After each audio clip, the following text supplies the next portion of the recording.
하나님께서 말씀하신 진리들을 책을 통해 만나보시도록 지난 세기 전 세계 그리스도인들에게 광범위하게 영향을 끼친 저술가이며 성경 연구가이고 사역자였던 워치만니 책을 읽어드립니다. 은혜가 함께 하시길 바랍니다. 그리스도인의 50 필수 과정 1권 제9장 성경 읽기 디모데후서 3장 15절, 16절, 17절 또 내가 어려서부터 성경을 알았나니 성경은 능히 너로 하여금 그리스도 예수 안에 있는 믿음으로 말미암아 구원에 이르는 지혜가 있게 하느니라. 모든 성경은 하나님의 감동으로 된 것으로 교훈과 책망과 바르게 함과 의로 교육하기에 유익하니 이는 하나님의 사람으로 온전케 하며 모든 선한 일을 행하기에 온전케 하려 함이니라. 시편 119편 9, 10, 11절 청년이 무엇으로 그 행실을 깨끗게 하리이까? 주의 말씀을 따라 삼갈 것이니이다. 내가 전심으로 주를 찾았사오니 주의 계명에서 떠나지 말게 하소서. 내가 주께 범죄치 아니하려 하여 주의 말씀을 내 마음에 두었나이다.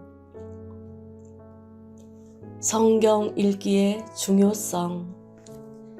성경은 하나님의 감동으로 된 것으로서 교훈과 책망과 바르게 함과 의로 교육하기에 유익하기 때문에 모든 그리스도인은 마땅히 성경을 읽어야 한다. 성경은 과거에 하나님께서 우리를 위하여 얼마나 많은 일을 이루셨고 또 과거에 어떻게 사람을 인도하셨는지를 우리에게 보여준다. 하나님께서 우리를 위하여 예비하신 것이 얼마나 풍성하고 넓은지를 알기 위하여 우리는 성경을 읽지 않을 수 없다. 하나님께서 어떻게 사람을 한 단계 한 단계 인도하시는지를 알기 위해서는 성경을 읽지 않을 수 없다. 오늘날 하나님은 그분께서 이미 하신 말씀에 근거하여 사람에게 말씀하신다. 하나님께서 성경 안에서 하시지 않은 말로 사람에게 말씀하시는 것은 드물다. 영적인 길을 오랫동안 걸어온 사람들에게 때로 하나님께서 계시의 말씀을 주시지만 그 말씀도 역시 성경 안에서 하나님께서 이미 하신 말씀이다. 그러므로 오늘날 하나님께서 말씀하심은 다만 그분 자신의 말씀을 다시 한번 말씀하시는 것일 따름이다. 만일 어떤 사람이 하나님께서 이미 하신 말씀을 모른다면 그에게는 하나님께서 말씀하실 수 있는 조건이 결핍되었기 때문에 쉽게 하나님의 계시를 얻지 못한다. 하나님께서 우리를 통해 다른 사람에게 하시려는 말씀도 역시 그분께서 이미 하신 말씀에 근거한다. 만일 우리가 하나님께서 이미 하신 말씀을 알지 못한다면 하나님은 우리를 통해 다른 사람에게 말씀하실 수 없다. 그때 하나님 앞에서 우리는 쓸모없는 사람이 된다. 그러므로 하나님의 말씀을 우리 안에 풍성히 거하게 할 때 비로소 우리는 하나님께서 걸으신 과거의 길을 알 수 있고 오늘날 하나님께서 하시는 말씀을 들을 수 있으며 다른 사람에게 말하는 데 있어서 하나님께서 우리를 사용하실 수 있다. 성경은 놀랍고 위대한 책이다. 우리의 일생을 들여서 성경에 수고한다 하더라도 단지 그 안에 일부밖에 만질 수 없다. 수고하지 않고 성경을 이해한다는 것은 불가능한 일이다. 그러므로 젊은 그리스도인은 중년이나 노년 때에 자신과 다른 사람들에게 공급할 풍성한 말씀을 갖기 위하여 속히 하나님의 말씀에 수고해야 한다. 하나님을 알고자 하는 모든 사람은 마땅히 하나님의 말씀을 열심히 읽어야 한다. 주님을 믿는 모든 사람은 처음부터 하나님의 말씀을 읽는 것의 중요성을 알아야 한다. 성경 읽기의 기본 원칙. 성경을 읽는 데 있어서 4가지 기본적인 원칙이 있다. 첫째는 사실을 발견해야 한다. 둘째는 외우고 기억해야 한다. 셋째는 분석과 종합과 비교가 있어야 한다. 넷째는 하나님의 빛 비춤이 있어야 한다.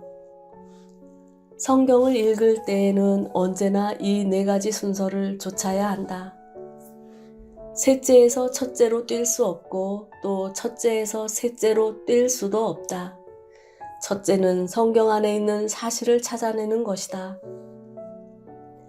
둘째로 이런 사실을 아로새기고 숙달하도록 기억해야 한다.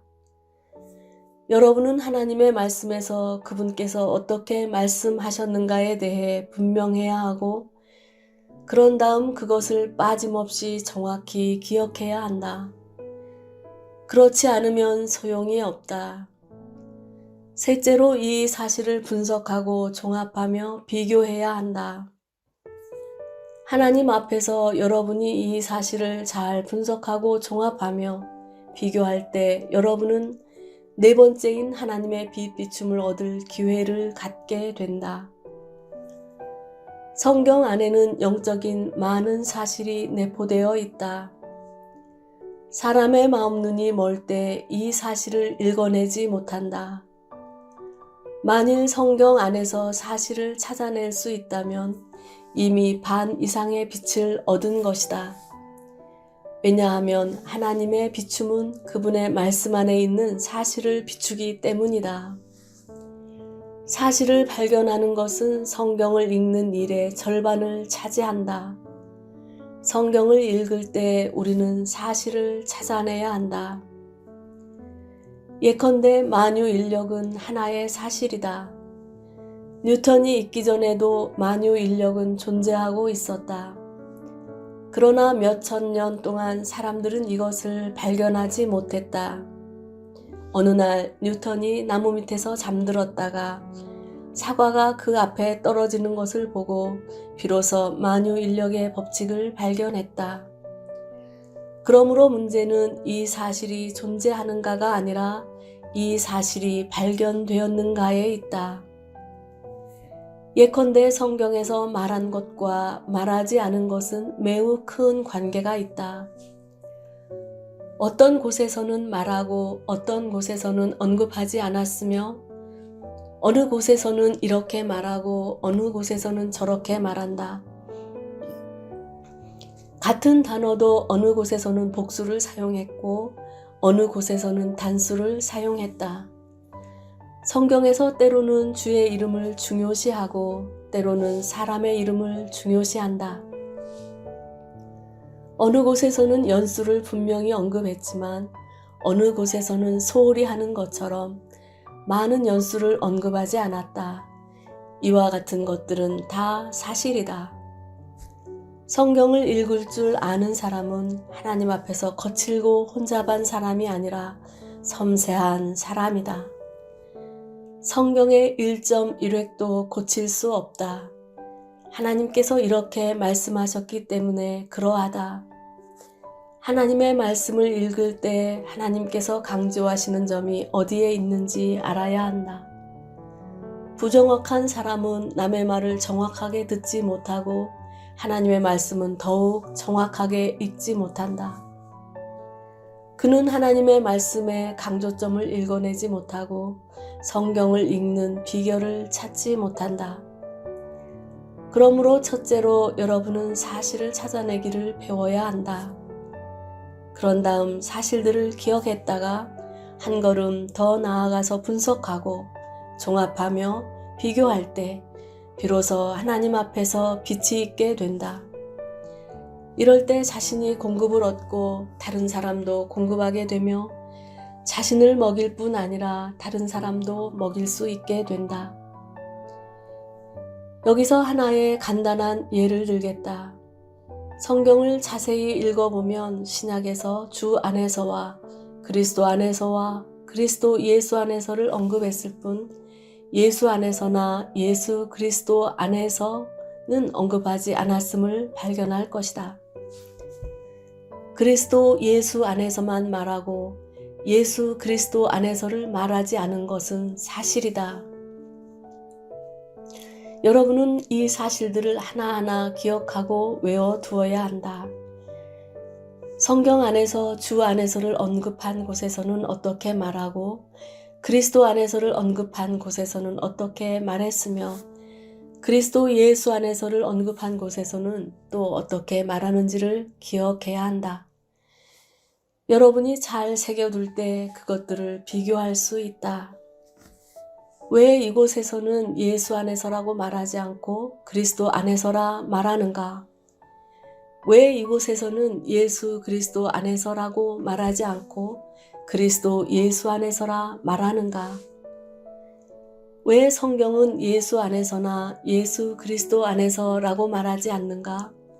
그 이유가 어디 있는가? 여러분이 이렇게 분석하고 비교할 때 여러분은 하나님께서 빛을 주시도록 그분을 앙망할 수 있고 무언가를 볼 수 있게 된다.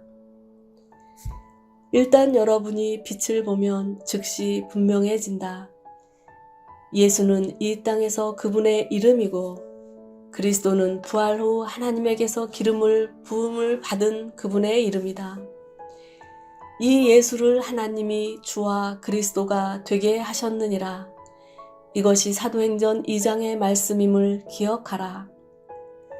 그리스도는 부활 안에서 그분에게 주어진 이름이다.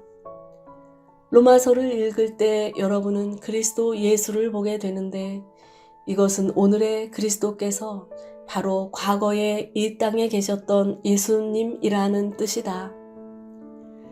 그러므로 그리스도 예수는 오늘날 그분의 이름이다. 이것은 오늘날의 그리스도께서 과거에 이 땅에 계셨던 예수님이라는 것이다. 부활하시기 전에 그분의 이름은 예수 그리스도였다. 이것은 예수님께서 장래에 그리스도가 되실 분이라는 것을 의미한다. 예수는 이 땅 위에 사람으로 계실 때의 그분의 이름이었다. 이 두 가지 표현, 곧 이전에 예수님이셨던 그리스도와 장차 그리스도가 되실 예수님이라는 말의 의미는 다르다. 우리는 주와 그리스도 예수 안에 있을 수 있을 뿐 예수 그리스도 안에는 있을 수 없다. 우리 주님께서 땅에 계실 때 우리는 그분 안에 있을 수 없다. 만일 그분께서 이 땅에 계실 때 우리가 그분, 곧 예수님 안에 있었다면 우리는 십자가에 참여하게 되고 심지어 속죄의 일에도 참여하게 된다.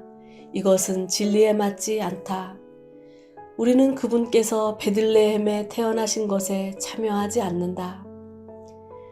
그분이 하나님의 독생자인 면에서 우리는 그분 안에 참여하지 않는다. 어떻게 우리가 그리스도 안에 있을 수 있는가? 고린도전서 1장 30절은 말한다. 너희는 하나님께로부터 나와서 그리스도 예수 안에 있고 예수 안에 있고가 아니다. 주 예수님께서 죽음에서 부활하실 때 우리는 그분의 부활 안에서 그분과 연합되었다. 그분께서 죽음에서 부활하셨으므로 하나님은 그분을 그리스도로 세우셨다. 하나님은 그분의 영으로 우리를 그분 안에 연합되게 하셨다. 우리가 그분의 생명을 얻은 것은 그분께서 부활하실 때부터 시작된 것이다. 거듭남은 출생에 의한 것이 아니라 부활에 의한 것이다. 이제 여러분은 분명해졌을 것이다. 이것이 성경을 읽는 방법이자 길이다. 먼저 사실을 발견하고 그 다음 사실을 기억해 두며 그 후에는 분석하고 비교하며 종합하고 그런 다음 하나님 앞에서 앙망하며 기도할 때 주님은 여러분이 볼 수 있도록 여러분을 비추실 것이다. 이것은 성경을 읽는 4가지 원칙으로서 한 가지라도 없어서는 안 된다. 또 하나의 예를 들겠다.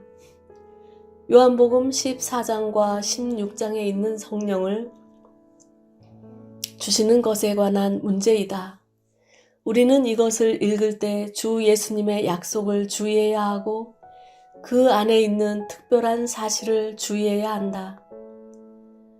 요한복음 14장 16절부터 20절까지는 이렇게 말한다.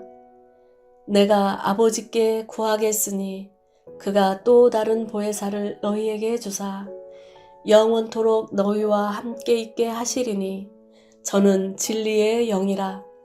세상은 능히 저를 받지 못하리니 이는 저를 보지도 못하고 알지도 못함이라. 그러나 너희는 저를 아나니 저는 너희와 함께 거하시며 또 너희 속에 계시겠음이라. 내가 너희를 고아와 같이 버려두지 아니하고 너희에게로 오리라. 조금 있으면 세상은 다시 나를 보지 못할 터이로되 너희는 나를 보리니 이는 내가 살았고 너희도 살겠음이라. 그날에는 내가 아버지 안에 너희가 내 안에 내가 너희 안에 있는 것을 너희가 알리라. 이 안에 어떤 사실이 있는가? 이 단락의 앞에서는 저를 사용했고 뒤에서는 나를 사용했다. 대명사가 바뀐 것이다. 이 사실은 바로 저에서 나로 바뀐 것이다. 성경을 읽는 4가지 기본적인 원칙에 따라 이 단락은 무슨 뜻인가? 첫째로 사실적인 발견은 저가 나로 바뀐 것이다. 둘째로 우리는 이 사실을 기억해야 한다. 셋째로 우리는 분석해야 한다. 여기에 2 보혜사가 있다. 주님은 내가 아버지께 구하겠으니 그가 또 다른 보혜사를 너희에게 주사 라고 말씀하셨다. 또 다른 보혜사의 다른은 2번째를 뜻한다.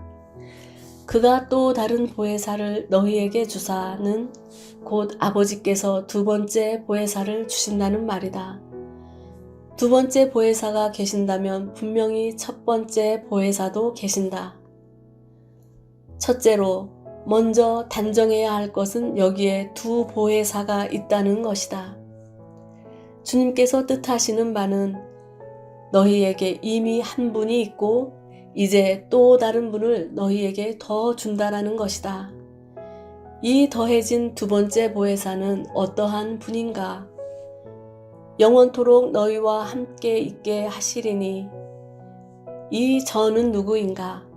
주 예수님은 세상은 능히 저를 알지도 못함이라. 그러나 너희는 저를 아나니 라고 말씀하셨다. 왜 그런가? 저는 너희와 함께 거하시며 계속 우리와 함께 계시기 때문이다. 세상 사람은 그분을 받지 못하고 본 적도 없다. 여러분은 어떤가? 여러분은 그분을 보았고 그분을 안다. 어떻게 여러분은 그분을 안다고 말할 수 있는가? 그분께서 여러분과 계속 함께 계시기 때문이다. 주님은 저는 너희와 함께 거하시며 또 너희 속에 계시겠음이라 라고 말씀하셨다. 이 구절까지는 저가 사용되었다. 다음 구절에서는 내가 너희를 고아와 같이 버려두지 아니하고 너희에게로 오리라 라고 말한다. 우리가 이 사실을 분석해 보면 저가 곧 나요, 내가 곧 저임을 알 수 있다. 바꾸어 말해서 주 예수님은 이 땅에 살아계실 때 성령께서 그분 안에 계셨기 때문에 우리의 보혜사가 되셨다. 주님께서 이 땅에 계실 때 성령께서 그분 안에 계셨고 그분은 성령과 하나이셨기 때문에 제자들이 그분을 보았고 그분을 알았으며 그분은 그들과 함께 계셨다. 지금은 어떤가? 주님은 또 다른 보혜사가 오리라고 말씀하셨다. 이것은 그분께서 죽고 부활하사 다시 오실 것이라는 말이다.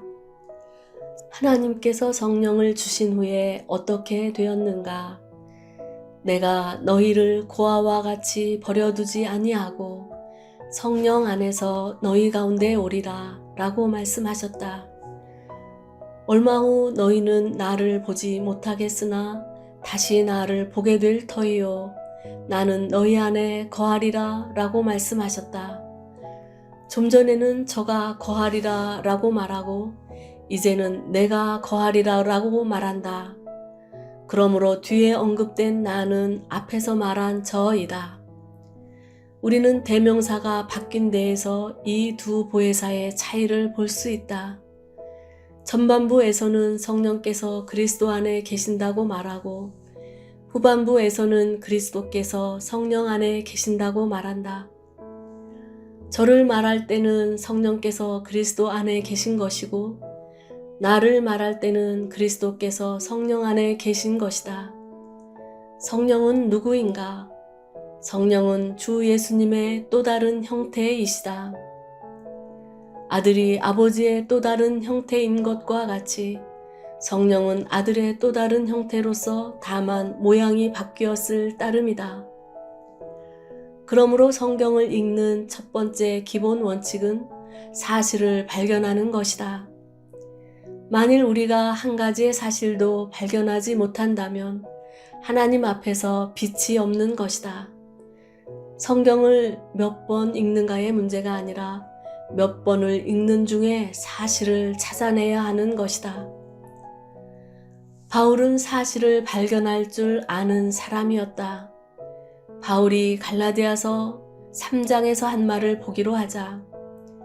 창세기에서 하나님께서 아브라함의 자손을 통하여 사람에게 복 주신다는 것을 보았을 때 바울은 여기에 자손이라는 단어가 복수가 아닌 단수이므로 그리스도를 가리켜 말한 것이라고 말했다. 사실이 그에게 발견되었다. 그는 모든 민족이 아브라함의 자손으로 말미암아 복을 얻으리라는 것과 이 자손이 단수임을 보고서 그리스도를 가리켜 말한 것임을 알았다. 만일 복수라면 아브라함의 많은 자손들인 유대인을 가리켜 말한 것이므로 의미가 달라진다. 바울은 사실을 발견할 정도로 깊이 성경을 읽었다. 이런 사실이 성경 안에 많이 있다.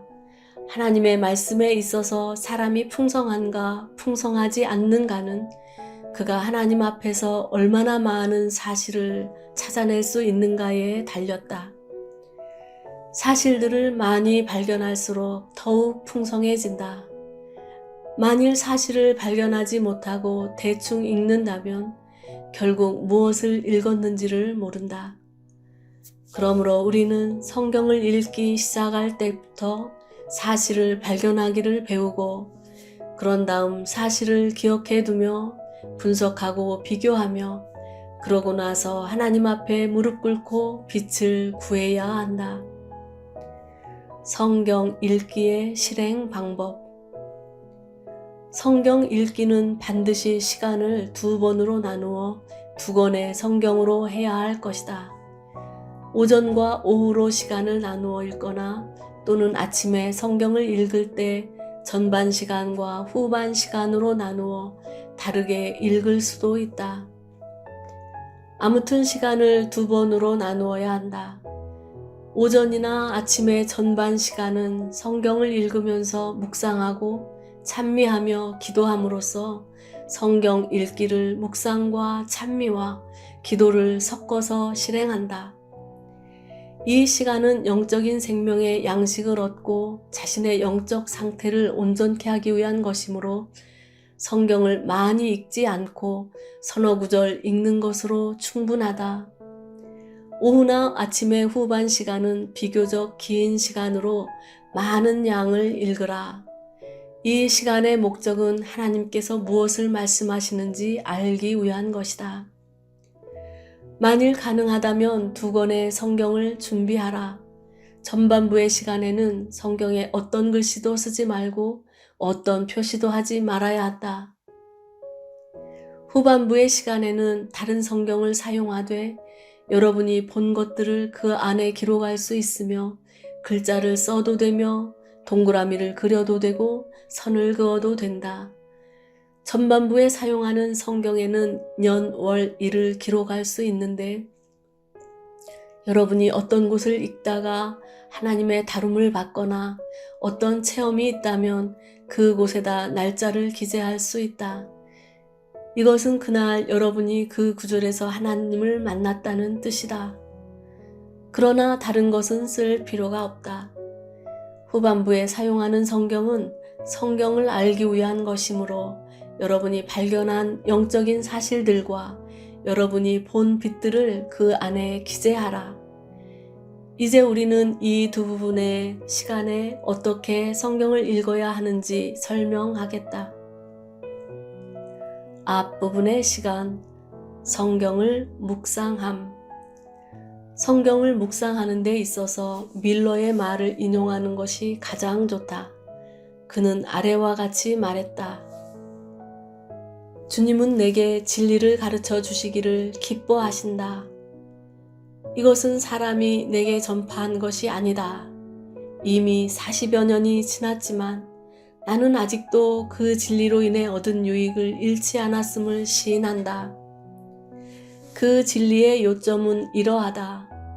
그때 내가 본 것은 전보다 더욱 분명해졌다. 이것은 내가 매일 주의해야 하는 가장 크고 제일 먼저 할 일이 주 안에서 기뻐하는 것이라는 점이다. 첫째로 주의했던 것은 내가 주님을 섬겨서 얼마나 주님을 영화롭게 하는가에 있지 않고 어떻게 내적인 기쁨을 얻는가, 내 속 사람이 어떻게 자양분을 얻는가에 있다. 나는 믿지 않는 사람에게 말씀을 전하고 성도를 온전케 하며 해를 입은 사람들을 도울 수 있고 다른 일들을 통해 내가 하나님의 아들임을 나타낼 수 있다.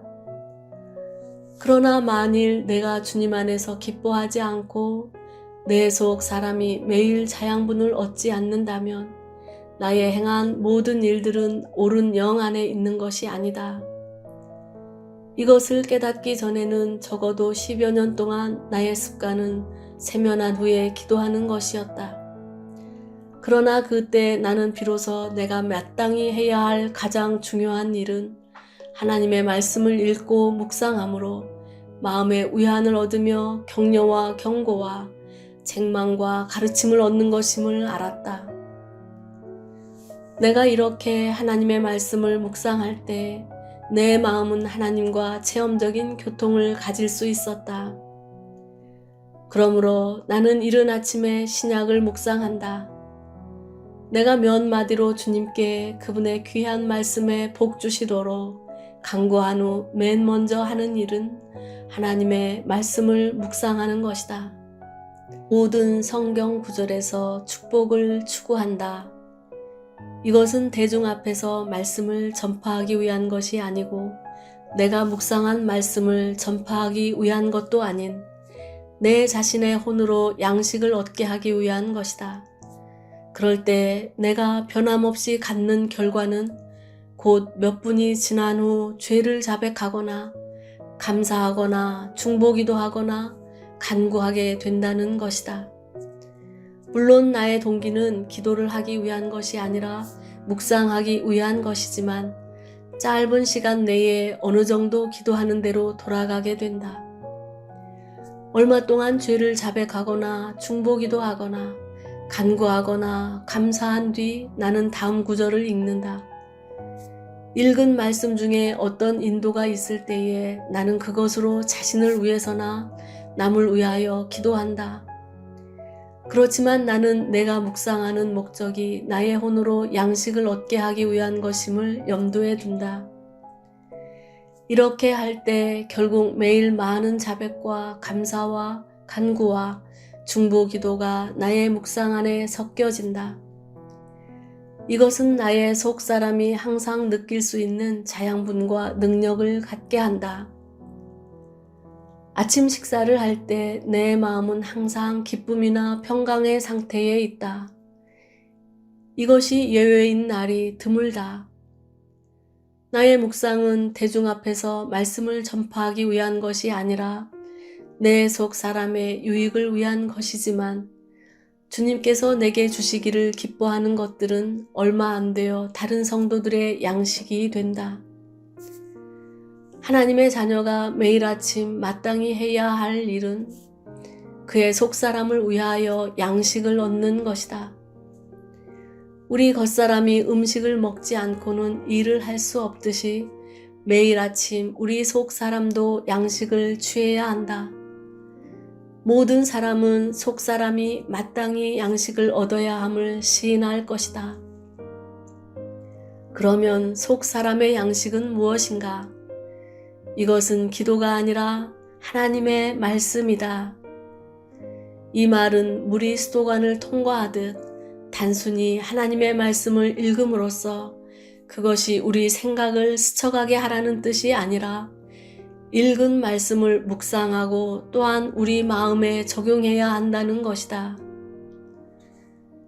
우리의 기도는 하나님께 말하는 것이다. 보통 때보다 오랫동안 기도를 지속하려면 물론 많은 힘과 경건한 마음을 갖추어야 한다. 그러므로 하나님의 말씀을 묵상함으로 속사람이 자양분을 얻고 우리에 대한 아버지의 말씀을 들으며 아버지께서 우리를 격려하시고 위안하시며 우리를 낮추시고 책망하실 때가 곧 기도하기에 가장 좋은 때이다. 그러므로 우리가 영적인 면에서 계속 약하다 하더라도 마땅히 하나님의 복 주심 안에서 묵상해야 한다. 우리는 약할수록 더욱 묵상하여 우리 속사람을 강건하게 해야 한다. 만일 우리가 이렇게 한다면 우리의 생각은 방황하지 않게 되는데 이것은 우리가 묵상하지 않고 기도하러 가는 것보다 훨씬 낫다. 나 자신이 이 점에서 영적으로 최대의 유익과 자양분을 얻었기 때문에 나는 이 점을 주의한다. 나는 나와 함께 믿는 이가 된 사람들에게 이 일을 생각해 보도록 친절하고도 엄숙히 부탁한다. 나는 하나님의 복 주심을 의지하고 이 방법을 통해 어떤 심한 시험도 평안히 체험할 수 있게 하는 하나님으로부터 온 힘과 도움을 얻었다. 나는 40년 동안 이 방법을 실행해 왔기 때문에 하나님을 경외하는 심정으로 이 방법을 소개한다. 새벽에 영혼의 자양분과 기쁨을 얻는 사람과 영적인 준비도 없이 하루 종일 일하고 시험과 유혹에 빠지는 사람을 비교해 볼 때 이 어떠한 차이인가? 뒷부분의 시간, 보편적인 성경 읽기. 주님을 믿은 지 6개월이 안 된 사람은 성경 전문에 대해 아직 익숙하지 않기 때문에 연구식의 성경 읽기를 진행하는 것은 적합하지 않다. 먼저 몇 개월의 시간을 들여 대략적으로 성경에 익숙하도록 읽은 후에 비로소 성경을 연구할 수 있다. 성경에 익숙하도록 읽을 때에는 한 장씩 한 번, 두 번 하나님 앞에서 지속적으로 읽어야 한다. 가장 좋은 것은 하루에 구약 몇 장, 신약 몇 장씩 읽도록 정하는 것이다. 너무 빠르거나 느린 것은 적합하지 않고 반드시 보편적이고 항시적이며 지속적으로 읽어야 한다. 밀러는 일생 동안 성경을 100번 읽었다. 새로 믿은 형제 자매들은 성경을 읽을 때 몇 번 읽었는지를 기억해 두어야 한다. 여러분이 처음 성경을 한 번 읽었을 때 비교적 연장한 형제에게 알려주는 것이 좋다. 여러분이 읽은 횟수를 기록하기 위하여 성경의 첫 페이지 여백을 남겨두는 것이 좋다. 어느 해 몇 월 며칠 어디서 처음으로 성경을 한 번 읽었고 어느 해 몇 월 며칠 어디서 두 번째로 성경을 한 번 읽었는지를 기록하되 한 번 읽은 후마다 횟수를 기록하고 구약과 신약을 나누어서 기록해야 한다. 여러분도 일생 동안 100번 읽었다는 말을 할 수 있기 바란다. 한 사람이 일생에 성경을 100번 읽으려고 한다면 그의 그리스도인 생활이 50년일 때 1년에 적어도 2번을 읽어야 한다. 그러기 위해서 여러분은 상당한 시간을 들여서 성경을 읽어야 한다. 성경을 읽는 방법은 한 장씩 한 번 읽는 것을 원칙으로 한다. 비교적 연장한 형제 자매는 새 신자들의 성경 읽는 상태를 주의해야 한다. 때로는 그들의 성경에 기록된 날짜를 조사해보고 그들이 매일 몇 장씩 읽었으며 이번 주에는 어디까지 읽었는지를 물어볼 수도 있다. 여러분은 이것을 풀어놓지 말고 중요시해야 한다. 너무 느린 사람은 그를 재촉하며 말하라. 이미 반년이 지났는데 왜 신약을 아직 한 번도 다 읽지 못했습니까? 앞에서 말한 원칙에 따라 한동안 이렇게 읽는다면 성경에 대한 지식은 점점 증가할 것이다. 만일 가능하다면 하루에 한두 구절을 외우라. 처음에는 조금 억지로 하겠지만 비교적 율법적 의로라도 이것을 할 때 후에는 도움을 얻게 된다. 성경 연구의 시간별 실행. 매일 성경을 읽는 앞부분의 시간, 기도하면서 묵상하는 성경 읽기는 일생토록 멈추어서는 안 된다. 뒷부분의 시간에 보편적으로 성경을 읽는 것은 6개월 이상에 걸쳐 성경에 대한 지식을 약간 가진 뒤 성경 연구를 시작할 수 있다. 모든 그리스도인 각자가 어떻게 성경을 연구할 것인지 계획하는 것이 가장 좋다. 만일 여러분이 하루 30분을 낼 수 있다면 자신을 위하여 하루에 30분간 성경을 연구하는 계획을 세우라. 만일 여러분이 하루에 1시간을 낼 수 있다면 여러분 자신을 위하여 하루 1시간 성경을 연구하는 계획을 세우라. 이와 같이 여러분이 낼 수 있는 시간에 따라 여러분 자신을 위한 합당한 계획을 세우라. 제일 나쁜 것은 천재식으로 성경을 읽는 것이다. 이것은 곧 제멋대로 계획성 없이 읽거나 펼쳐진 곳에 성경을 읽고 때로는 연이어 10여일 정도 있다가 때로는 10여일 동안 한 글자도 읽지 않는 것이다. 우리는 천재식의 방법을 모방하지 말아야 한다. 우리 각 사람은 일정한 계획을 세워 성경을 읽어야 한다.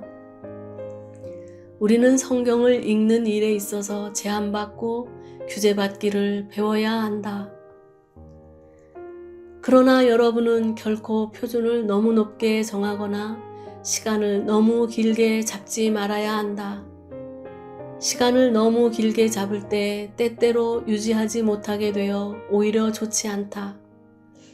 우리가 이것을 실행한다면 2, 3개월이나 5, 6개월만 하다 그만둘 것이 아니라 5년, 10년, 15년간 지속해야 한다. 그러므로 얼마의 시간을 들여 읽은 것인지 하나님 앞에서 자세히 고려해 보아야 한다. 만일 가능하다면 하루에 1시간 정도 읽는 것이 적당하다. 30분은 너무 짧아서 무엇을 읽어내지 못한다. 그러나 만일 시간이 허락되지 않는다면 30분을 읽어도 좋다. 1시간이 비교적 적당한 시간이다. 2시간을 들여도 좋지만 보통 2시간 이상을 사용할 필요는 없다. 우리는 하루에 3시간 읽으면서 오랫동안 유지할 수 있는 형제 자매를 보지 못했다. 성경을 읽는 방법에 대해서는 성경을 읽는 비결, 한국 복음서원 출간이라는 책에서 성경을 읽는데 28가지 방법이 있다고 소개한 적이 있다. 이 28가지 방법 중에서 성경 안에 있는 교리의 진보는 가장 어려운 방법이다. 이 방법은 어떤 사람에게 있어서는 잠시 멈추었다가 장래에 적용할 수 있다. 이 외에 용어를 읽어내는 방법은 비교적 용이하다. 그리고 보석들, 숫자, 인명, 지리 등을 읽어내는 방법은 특별히 전적으로 정독할 필요 없이 덧붙여서 취하면 된다. 또한 성경의 연대에 관해서는 시간이 날 때 한번 살펴보면 된다. 이 외에 예언, 예표, 비유, 기적, 이 땅에서의 주님의 가르침, 각권 등의 여러 가지 읽는 방법으로 철저히 읽어보아야 한다. 이제 매일 1시간 동안 성경을 연구하는 예로 시간을 안배해 보겠다. 첫 단락의 20분, 제목별로 읽음. 어떤 사람은 1시간을 4단락으로 나눈다. 첫 단락의 20분 안에는 예언, 예표, 비유, 시대, 이 땅에서의 주님의 가르침과 같은 부류의 제목을 전적으로 읽거나 각 권으로 읽는다. 하나님 앞에서 한 단락씩 읽어가면 여러분이 정한 제목에 관한 성경 구절을 찾아낼 수 있다. 만일 권별로 읽는다면 로마서나 요한복음 등 한 권을 택하여 읽을 수 있다. 한 권을 다 읽은 후에는 다른 책을 택하되 한 권씩 읽어가야 하며 각 권의 내용을 파악해야 한다. 만일 여러분이 매일 20분 읽기로 정했다면 결코 시간을 연장하거나 단축하지 말라. 우리는 산만하고 제멋대로 행하는 사람이 되지 말고 제한받는 사람이 되기를 배워야 한다. 둘째 단락의 20분, 용어를 읽음. 둘째 단락의 20분에는 용어를 읽을 수 있다. 성경에는 화목, 피, 믿음, 평안, 소망, 사랑, 순종, 공의, 구속, 긍휼 등의 많은 특별한 용어들이 성경 각 권에 분산되어 있는데 이 용어들은 다 의미심장하다. 만일 이것들을 수집하여 한데 모아둔다면 이 용어들의 의미를 더 알 수 있게 된다. 피라는 용어를 예로 들면 먼저 여러분은 피에 관한 구절들을 찾아내고 그런 다음 하나님 앞에서 피가 우리를 위하여 무엇을 이루었고 피가 어떤 사람을 처리했으며 우리를 위해 몇 가지 일을 성취했는지를 분석해야 한다. 구약에서 신약까지 피를 언급한 많은 구절들을 찾아내어 그것들을 철저히 분석해야 한다. 이것은 한 번에 완성할 수 있는 것이 아니므로 첫날부터 뭔가 얻기를 바랄 수 없다. 만일 성경, 성구사전 같은 책들을 참고할 수 있다면 비교적 시간을 절약할 것이다. 셋째, 단락의 10분 자료를 수집함. 몇 가지 제목을 택하여 20분을 이 제목들에 관한 자료를 수집하는 데 사용할 수 있다. 성경 안에는 많은 제목들이 있다. 예를 들면 창조, 사람, 구원, 회개, 성령, 거듭남, 거룩하게 됨, 의롭다함, 용서하심, 해방, 그리스도의 몸, 주님께서 다시 오심, 심판, 왕국, 영세 등이 그것이다. 여러분은 몇몇 제목을 택하여 이 제목들에 따라 성경 안에서 자료를 수집할 수 있다. 자료 수집은 많아야 한 번에 5제목 정도 다룰 수 있다. 너무 많으면 다 다루기가 쉽지 않다. 그러나 한 가지 제목만을 위하여 수집하지는 말라. 만일 매번 한 제목만을 위하여 수집한다면 한 장에 하나의 제목만 있는 것이 아니기 때문에 시간 낭비일 것이다. 예컨대 여러분이 성령에 대해 읽을 때 그 장에는 성령만이 아니라 다른 제목에 관한 말씀도 있을 것이다. 그러므로 동시에 몇 가지 제목을 두고 재료를 수집하되 2-3가지나 4-5가지가 좋으며 5가지 이상을 두고 수집하지는 말라.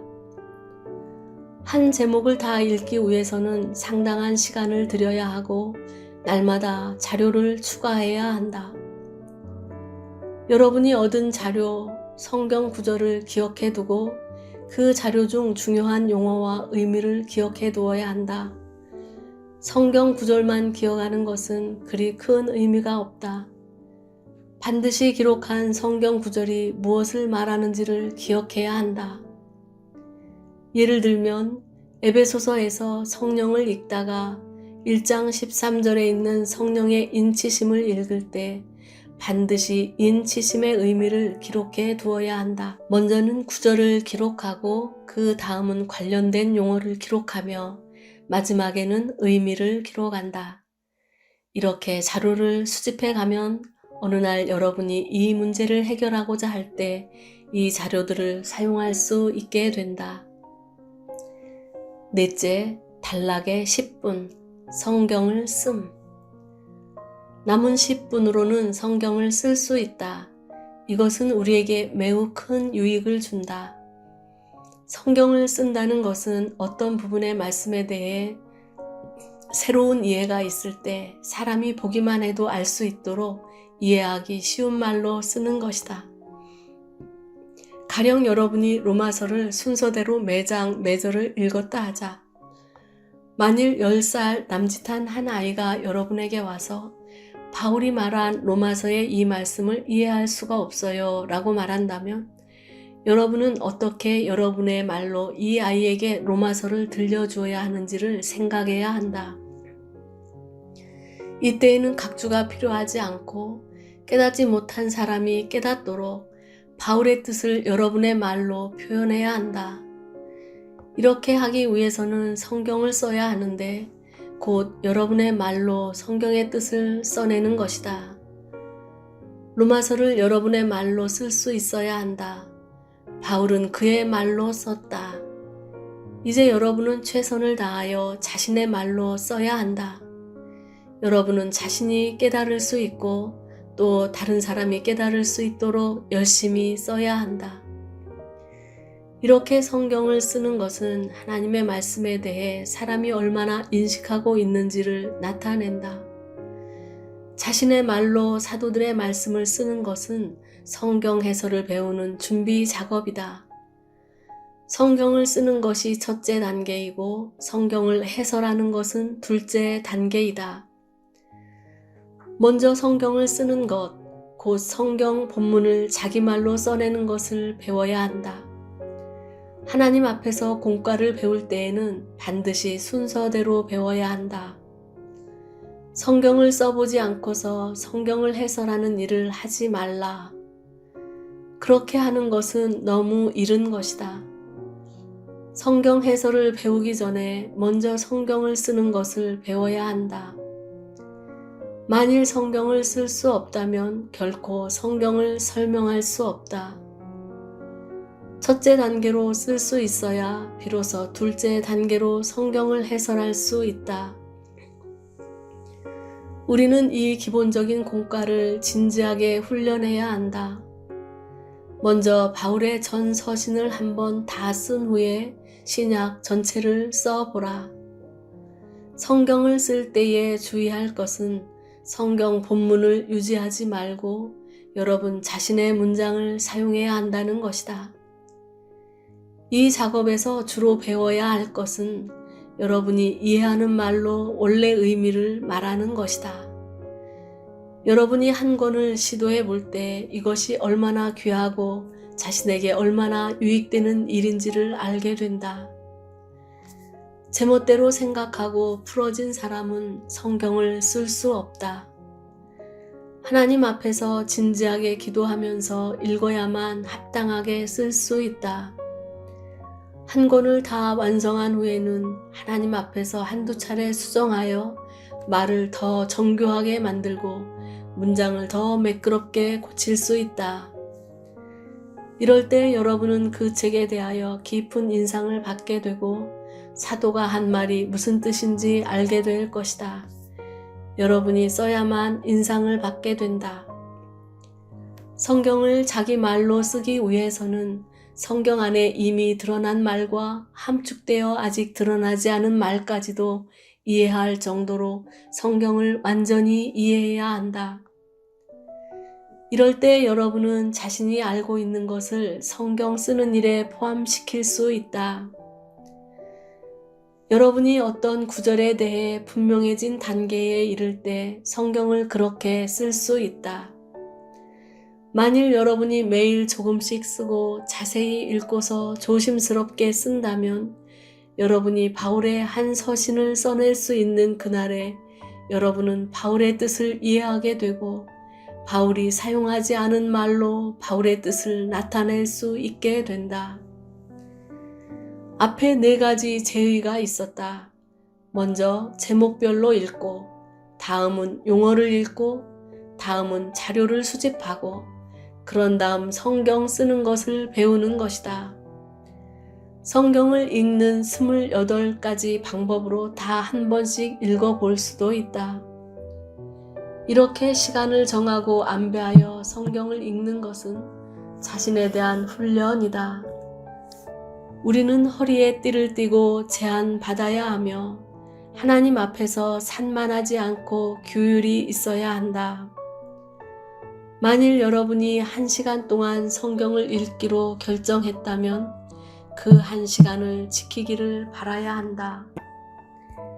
몸이 병들었거나 휴가 기간이거나 음식을 취할 때에는 단축하거나 연장할 수 있겠지만 평상시에는 반드시 고정된 시간을 지켜야 한다.